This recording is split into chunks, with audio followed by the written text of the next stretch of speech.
Good afternoon, everybody. This time we'll discuss about inverse functions.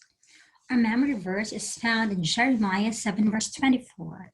It says, "But they hear cannot to incline their ear, but walked in the counsels of the imagination of their evil heart, and went backward and not forward." So for this lesson, we need to represent real functions, real life situations using one-to-one functions, determine the inverse of a one-to-one function, then represent it through a graph or table of value, find its domain and range of the function, graph them, and solve problems involving inverse functions. Here's how we could illustrate inverse functions. The original function is from a chicken, we make chicken nuggets. But for the inverse, from chicken nuggets, have the chicken as a product. Or if your input is an apple, your output is a lemon, in the inverse function, once you'll place it, the output will become an apple again. So here's how we describe inverse function. But before that, we need to describe or to define one-to-one functions. A one-to-one function happens when for every coordinate in the domain, then there is a unique value for y. For example, 1 is paired with 7, -2 is paired with 4, 7 is paired with 5, and 6 is paired with 2. So it means that for every value of x, there is a unique value of y. Now, what real-life situations represent one-to-one functions? For example, each person has a unique DNA. Each person has a unique passport number.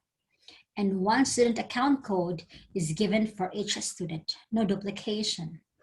One plate number for each registered vehicle. One toothbrush for each person. And we also have the one man, one woman relationship. Now, it's your turn. What one-to-one real-life situations can you think? Write 3. Now, how will you know if the graph is of a one-to-one function?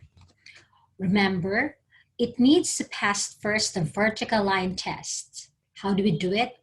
You draw a vertical line and check if it's a function or not.